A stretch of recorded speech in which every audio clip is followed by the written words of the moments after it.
Bom dia, boa tarde, boa noite. Iniciamos hoje o podcast. Vamos falar do Rotary Clube Braga Norte, do distrito 1970 do Rotary International, em Portugal. E temos um convidado muito especial, Marcelo Aik, membro do Rotary Clube de Santos, no estado de São Paulo, no Brasil. Uma das vozes e uma das pessoas mais conhecidas do Rotary no Brasil, quando falamos da The Rotary Foundation. E naturalmente do seu programa Polio Plus, por causa da enorme campanha que este programa tem feito a nível global de vacinação contra a polio, também conhecida como poliomielite ou paralisia infantil. Ao longo de décadas, Marcelo Aik construiu um percurso marcado pelo serviço humanitário, pela liderança e pela capacidade de mobilizar pessoas e recursos para grandes causas. É médico de formação, envolveu-se muito cedo em projetos de saúde pública e encontrou no Rotary um espaço onde podia ampliar o impacto da sua vocação de servir. Foi curador da The Rotary Foundation, uma das funções de maior responsabilidade dentro da organização, e integra atualmente a Comissão Internacional Polio Plus, a estrutura global que acompanha, orienta e apoia o esforço final para erradicar a doença em todo o mundo. Estas responsabilidades colocam-no entre os rotários, ou rotarianos, como se diz no Brasil, mais experientes e influentes na área dos subsídios, da boa gestão, dos fundos, da fundação e, naturalmente, do combate à polio. Hoje vamos conhecer o seu trajeto, a sua visão e o seu compromisso e perceber o que cada um de nós pode fazer para fortalecer o impacto do Rotary e do seu braço humanitário, a The Rotary Foundation. Muito boa noite, Marcelo. Obrigado por estar connosco. Obrigado, Zé Alberto. Obrigado pelas palavras. E, sem dúvida nenhuma, é um grande prazer para mim estar aqui hoje com você, podendo conversar com o clube, com o distrito, com Portugal. E logicamente, eu estou totalmente disponível, né, para qualquer pergunta, qualquer esclarecimento que a gente possa compartilhar com vocês aqui nessa conversa. Muito obrigado. A primeira pergunta é, para quem não conhece, quem é o Marcelo Aik, em poucas palavras? Olha, em poucas palavras, eu acho que muito menos, né, do que você comentou, logicamente, no currículo, na minha biografia, né? Mas acho que eu sou uma pessoa que, basicamente, penso, né, de forma global, tenho preocupações, logicamente, com todas as ações, né, no aspecto socioeconômico, no aspecto político, todas as ações que realmente impactam na vida das pessoas, né? E essa preocupação em relação a esse impacto fez de mim uma pessoa interessada em defender o que a gente chama de políticas públicas, né? Eu tenho uma grande preocupação com políticas públicas, com a garantia que a comunidade possa ter uma dignidade, possa ter acesso à saúde, à educação. E o Rotary, logicamente, a Fundação Rotária, para mim foi uma grande forma de poder expressar esse meu desejo, né? Então, eu sou uma pessoa que mora em Santos, aqui no Brasil. Eu sou uma pessoa que dedica grande parte do tempo da minha vida ao voluntariado, né? E, logicamente, isso através de projetos, através de serviços, mas que realmente tem um foco na melhoria das condições de vida das pessoas, né? Então, para mim, hoje, sem dúvida nenhuma, até eu estou desenvolvendo agora um conceito estratégico, né, de a gente focar a nossa liderança que seja efetivamente centrada em projetos, né? Então, hoje, a minha missão, minha atividade está dentro desse escopo, dentro dessa vontade. Como é que, agora todos queremos saber, como é que o Marcelo entrou no Rotary e o que é que o fez ficar? E ficando, fez tanta coisa e tem feito tanta coisa. Então, eu entrei há muitos anos atrás, mais de 35 anos atrás, né, no meu clube, aqui em Santos. O meu clube, nessa época, 35 anos atrás, 37 anos atrás, era um clube tradicional. O meu pai era membro do clube. Eu confesso para você que eu não sabia muito exatamente o motivo que eu estava entrando no Rotary, né? Não sabia com muita clareza, né, a abrangência. Até porque os clubes naquela época ainda não tinham uma ação internacionalista, eram clubes tradicionais que se preocupavam com ações locais. Mas, provavelmente, né, por uma influência simbólica do meu pai, né, eu acabei entrando ao clube. E depois fui, logicamente, descobrindo as atividades e os projetos e os programas do clube na cidade, né? Então, a minha primeira experiência a nível de Rotary foram os programas, os projetos do clube a nível local. Mas logo me despertou a questão da polio. Eu lembro que logo depois de alguns anos no clube, eu já comecei a me envolver de uma forma muito discreta com a questão da polio. Eu lembro que meu pai falava para mim, Marcelo, não leva tão a sério o Rotary, né? O Rotary é um local para você fazer companheirismo, para você, de certa forma, aproveitar as amizades.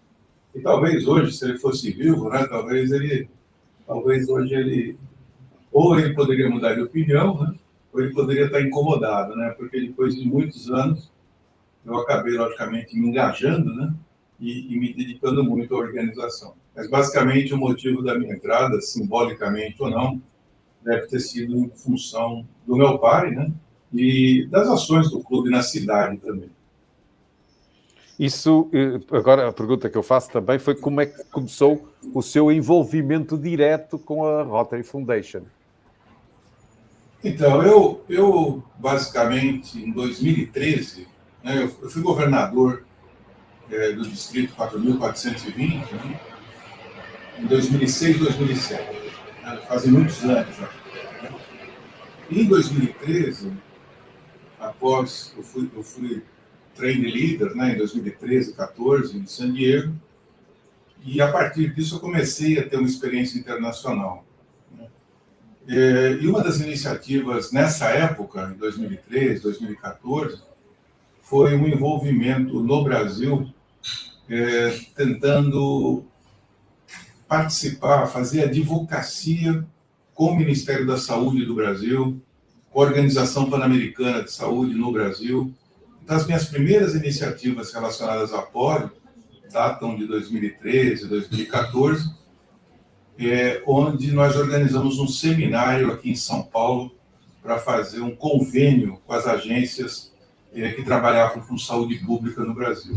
Então, foi muito fatídico isso em 2013, porque naquela época a única preocupação com a polio era a arrecadação financeira, e nós tentamos elaborar um convênio com as agências e com o governo para discutir políticas públicas.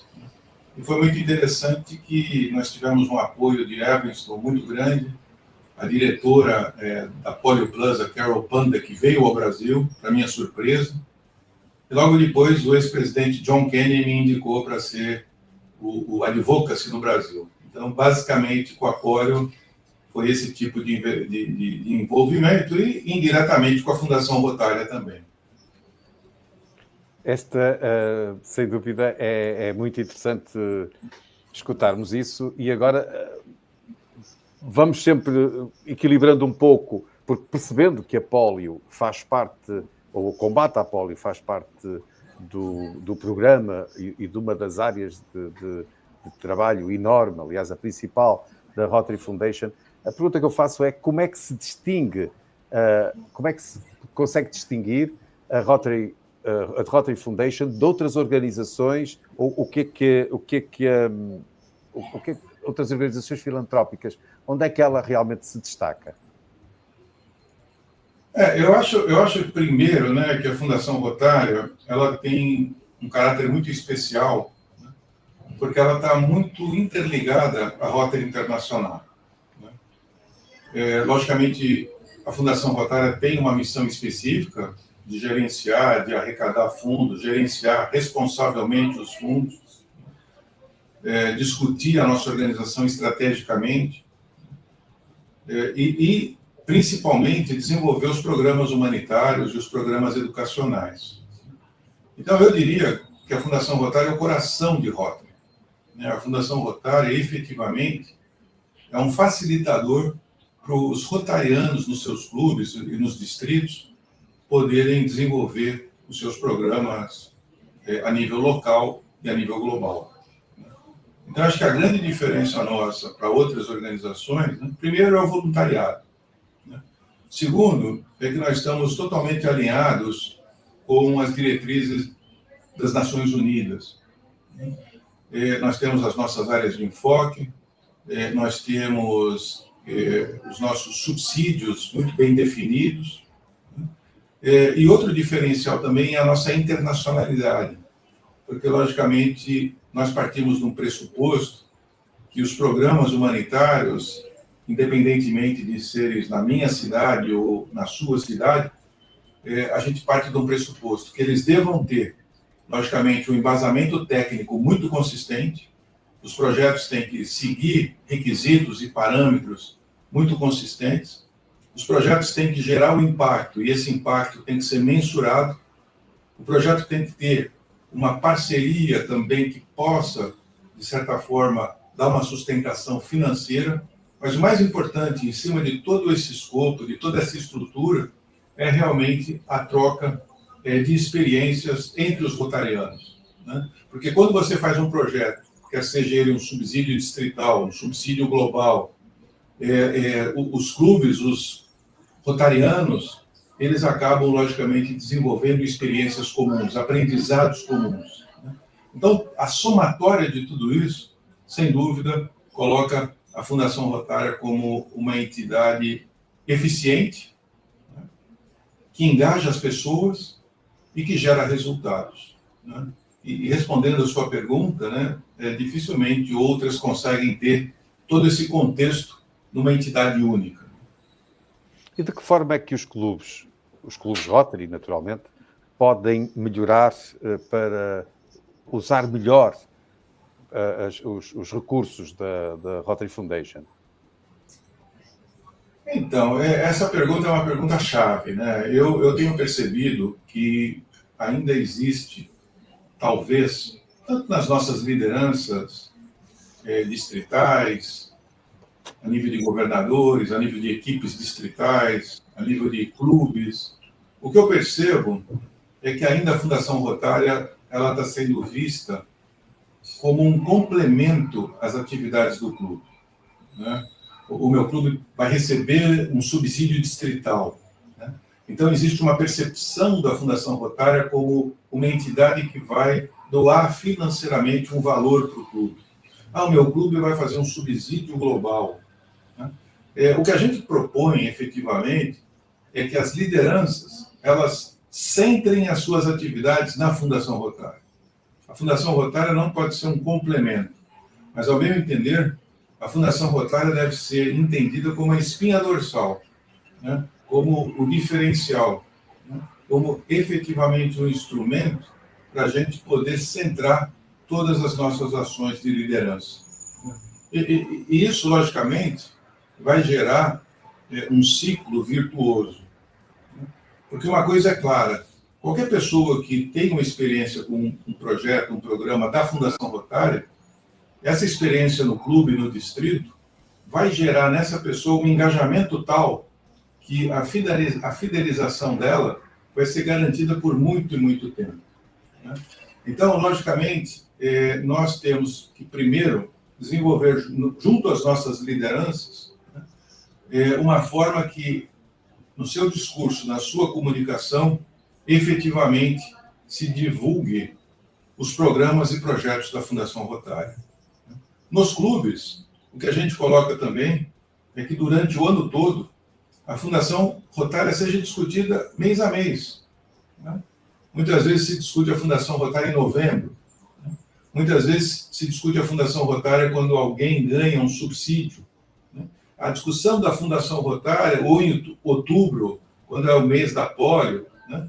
A nossa proposta é a liderança centrada na Fundação Rotária, a liderança centrada em projetos, que a discussão de projetos, que a discussão de área de enfoque, que a visita junto às autoridades públicas, a advocacia, os conhecimentos, a influência que o clube pode ter na cidade para melhorar, logicamente, as suas políticas públicas. Então, respondendo a sua pergunta, né, eu acho que nós temos que pensar a Fundação Rotária de forma sistêmica, de forma transversal, e não de forma pontual. Logicamente, isso é uma mudança de hábitos, é uma mudança de modelo, é uma mudança de cultura, mas, logicamente, nós temos que começar, né? Eu acho que não é difícil começar, porque grande parte de nós, rotarianos, já teve alguma experiência com a Fundação. Muito obrigado. Agora, voltando à questão da polio, a pergunta que eu gostava de fazer é em que ponto é que estamos na erradicação, em que ponto a nível internacional estamos na erradicação e esta provavelmente é uma questão muito interessante, qual é o maior desafio neste momento, atualmente, para a vacinação de crianças contra a polio? Financiamento, comunicação, vigilância, qual é o que acha ser o maior desafio neste momento? Essa pergunta é uma pergunta excelente, né? E é um grande desafio responder essa pergunta, né? O que a gente vem percebendo nesses últimos anos, e se a gente, por exemplo, observar a Iniciativa Global para a Erradicação da Polio, o GPEI, né? E eu recomendo a todos visitarem o site do GPEI, né? Nós temos um planejamento estratégico e é muito claro que nós temos duas metas principais. A primeira meta é erradicar a polio dos países onde a doença é endêmica. E aí eu falo Paquistão e Afeganistão. E a segunda meta é evitar, diminuir, acabar com os surtos de polio derivada da vacina, que são os surtos que principalmente acontecem no continente africano. Logicamente, para cada meta dessa existe uma estratégia, né? Em termos de Paquistão e Afeganistão, né, existe toda uma abordagem que envolve aspectos geopolíticos, aspectos culturais, né, aspectos de financiamento, aspectos de advocacia. E a gente vem observando no Paquistão e no Afeganistão interesses em ambos os países para que as campanhas de vacinação continuem. Nós temos altos e baixos, né? Muitas vezes no Afeganistão, por exemplo, só se permite vacinar nas mesquitas, não se permite vacinar casa a casa, né?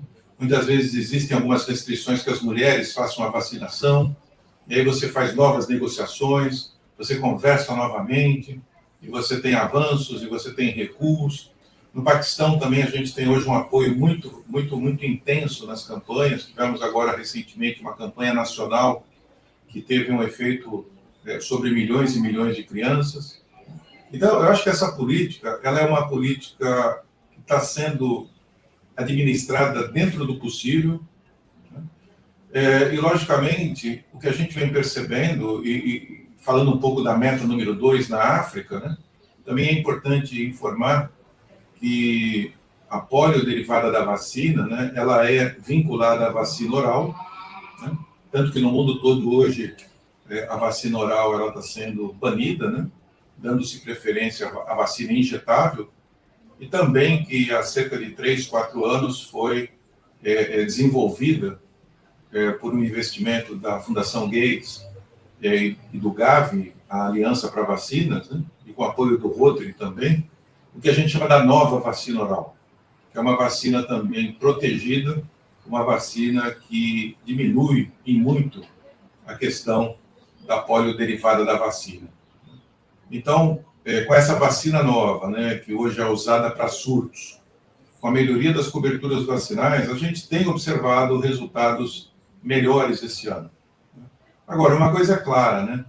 A gente percebe também que muitas atividades para melhorar e para eliminar a polio, antigamente a gente pensava que a gente precisava só de vacinas, né? Então era uma compra de vacinas, a manufatura de vacinas e a polio vai ser erradicada. E hoje a gente percebe que além das vacinas, existem também aspectos que muitas vezes fogem ao nosso controle, principalmente os movimentos migratórios, principalmente as guerras civis, principalmente as questões geopolíticas. Então, logicamente, a gente tem hoje uma visão diferenciada da erradicação da polio, né? E a desinformação também, não é?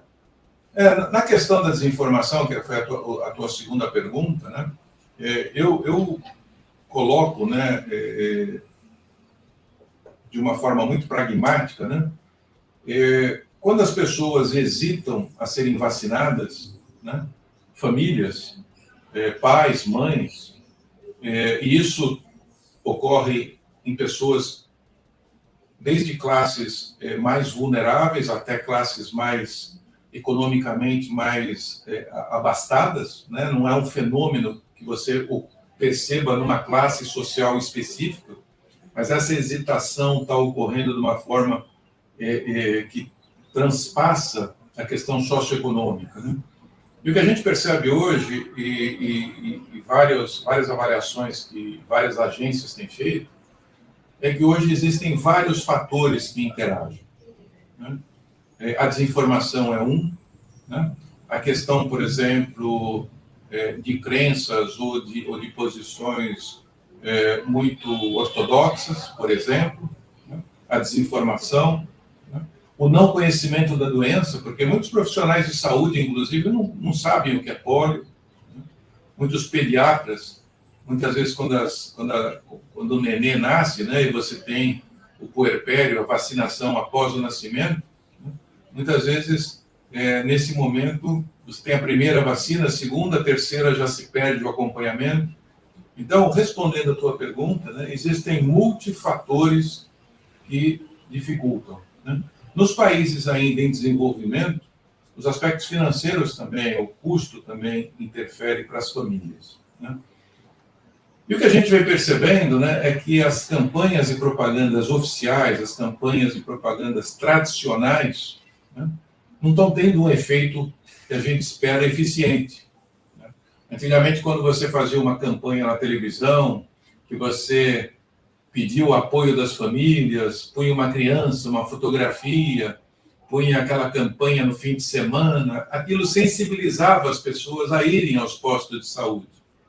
O que a gente vem percebendo hoje é que quando uma pessoa tem hesitação vacinal, nós temos que ir na sua comunidade, nós temos que sentar do lado da pessoa, quer seja numa igreja, num templo, numa escola, num centro comunitário, e nós temos que olhar no olho da pessoa e perguntar: por que você hesita receber a vacina? E nós temos que ter empatia também e tentar entender por que ela hesita, né? Muitas vezes a gente vê isso com desagravo, a gente vê isso tecnicamente, né? Mas a gente também tem que entender por que ela hesita para poder ter uma contra-argumentação que ela possa nos ouvir, não porque a gente é médico ou rotariano, mas que ela possa nos ouvir de uma forma horizontal, uma forma empática, uma forma com respeito, né? E nessa troca, nessa conversa, a gente tem que tentar passar para essa pessoa o valor da vacinação e ela tem que efetivamente perceber esse valor. E ela mesma tem que definir que ela quer se vacinar. Então, eu entendo que hoje o processo de convencimento tem que ser diferente, tem que ser mais horizontal, né? Isso é importante também que a gente discuta. Aqui entra uma questão importante, que é como é que os clubes podem ajudar, não só contribuindo financeiramente para custear a vacinação, a campanha de vacinação, mas também como é que podem ajudar nesse sentido de contrapor com a desinformação. Essa pergunta é importantíssima, né? Os clubes hoje têm um papel fundamental, né? Os clubes hoje, nas cidades, no caso do Brasil, por exemplo, né, provavelmente, logicamente, diferente de Portugal, né, porque, logicamente, os nossos índices aqui de IDH, os nossos índices socioeconômicos são diferentes, logicamente, né, mas eu acredito que nós tenhamos problemas comuns, né, e nós podemos ter ações também comuns. Por exemplo, um clube de Rotary hoje, em qualquer cidade, ele tem associados, tem membros, tem influência, né? Que conhecem, por exemplo, o prefeito, né? O secretário de saúde municipal, o secretário de educação do município. Os clubes conhecem as áreas urbanas, as áreas rurais, as áreas centrais e periféricas, né? Então, eu acho que o clube hoje, e o distrito, ele deve ter especialistas que consigam identificar, junto à sua comunidade, à sua província, onde existam áreas vulneráveis. Talvez num país europeu, por exemplo, as taxas de vacinação sejam altas, mas você pode ter agrupamentos, por exemplo, de imigração, pessoas que imigraram legal ou ilegalmente. Será que as pessoas que estão no país sem documentação estão sendo cobertas pelo sistema de saúde? Será que elas estão sendo vacinadas adequadamente? Então, eu acho que cada país, cada região, cada condição tem que desenvolver uma estratégia, e os clubes de Rotary, hoje, eles devem ter, ou a nível de clube, ou a nível de distrito, especialistas em saúde pública, parcerias com a academia, com a universidade, para que se faça um diagnóstico exato de onde estão os nossos pontos de vulnerabilidade. Depois que se identifica isso, aí você desenvolve uma tática, uma estratégia para poder alcançar, né? Então, respondendo a sua pergunta, né, além das nossas necessidades de arrecadação financeira, que nós temos que todo ano arrecadar no mundo 50 milhões de dólares, além dessa responsabilidade financeira, eu diria que os rotarianos, a partir de seus clubes e distritos, hoje têm que trabalhar com o que a gente chama de inteligência em saúde pública, como o que a gente chama de advocacia, usar da influência dos seus clubes para efetivamente poder ter um papel preventivo, né, esclarecedor e mobilizador da comunidade. Muito obrigado. Estamos quase no final. A pergunta tem a ver com o que acabou de dizer. Que competências considera essenciais para os membros do Rotary no futuro? Acho que as competências do Rotary do futuro, primeiro, eu acho que o rotariano, enquanto voluntário, ele tem que prezar fundamentalmente pela humildade, né? Nós temos que ser humildes na nossa atividade, né? Segundo ponto é que nós temos que trabalhar em equipe, né? Nós temos que desenvolver o que a gente chama de soft skills, né? Nós temos que saber nos comunicar de forma eficaz, nós temos que saber ouvir mais do que falar, nós temos que ter empatia e tentar entender ponto de vista que não concorda conosco, né? Nós temos que respeitar a diversidade e entender que nem todo mundo tem que concordar conosco sempre, né? E nós temos que trabalhar com negociação de conflitos, né? Tentar evitar a personalização dos problemas. Nós temos ainda uma convivência e quando alguém discorda de nós, parece que vira nosso inimigo. Quando alguém não gosta da gente, parece que a gente se posiciona de uma forma crítica. E nós temos que entender que a nossa entidade é maior que qualquer um de nós. Uma entidade centenária, uma entidade que tem uma ação social intensa, não é uma entidade do Zé Alberto, do Marcelo, da Silvia, não é uma entidade personalizada ou uma entidade que depende de cargos, né? Nós não temos que idolatrar o culto aos cargos, nós não temos que viver em função de uma falsa sensação de poder, né? O rotariano do futuro tem que atuar essencialmente no seu clube, junto à sua comunidade, porque onde Rotary acontece é no clube, não tenho ilusão disso, né? Através de projetos e através de impacto. Muito obrigado. Agora um último pedido, é uma mensagem para os rotários portugueses. Olha, a minha mensagem é sempre de muito otimismo, né? Poder se comunicar com rotarianos em outro país falando a mesma língua, né? Apesar que muitas vezes algumas palavras podem nos confundir, ou às vezes até o sotaque pode, logicamente, nos questionar, mas eu acho que o grande prazer que eu tenho é poder conversar com vocês, quer seja pela internet, muito melhor pessoalmente, muito melhor ainda em Portugal e vocês aqui no Brasil. Mas o que eu quero passar como uma mensagem é que, efetivamente, os nossos distritos desenvolvam projetos de uma forma mais consolidada. Eu acho que ainda nós temos um potencial enorme de desenvolver projetos, né? Quer seja em Portugal, né? Quer seja no Brasil, quer seja na África, em países de língua portuguesa, mas a minha mensagem, primeiro, é de muito amor, admiração e carinho por todos vocês, né? E segundo, o meu desejo e sonho é que a gente possa desenvolver projetos, e logicamente desenvolvendo projetos, eu sempre brinco, né, que um projeto sempre é uma boa desculpa para estar junto, né? Porque quando você tem um projeto, você convive, né, aprende e observa os resultados. Então essa mensagem que eu passo para vocês, saudades, né, e que a gente continue cada vez mais juntos, trabalhando para o Rotary, para a Fundação Rotária e melhorando a vida de milhares e milhões de pessoas. Muito obrigado, Marcelo. Foi um prazer, foi um gosto estar aqui nesta conversa, falando sobre a Rotary Foundation e a Polio. Muito obrigado por este bocadinho. E, da nossa parte, para todos aqueles que nos escutam e veem, este é o primeiro de muitos podcasts que vamos ter agora para o futuro aqui, diretamente de Braga, do Rotary Clube Braga Norte. Obrigado, Marcelo. Obrigado uma vez mais. Obrigado.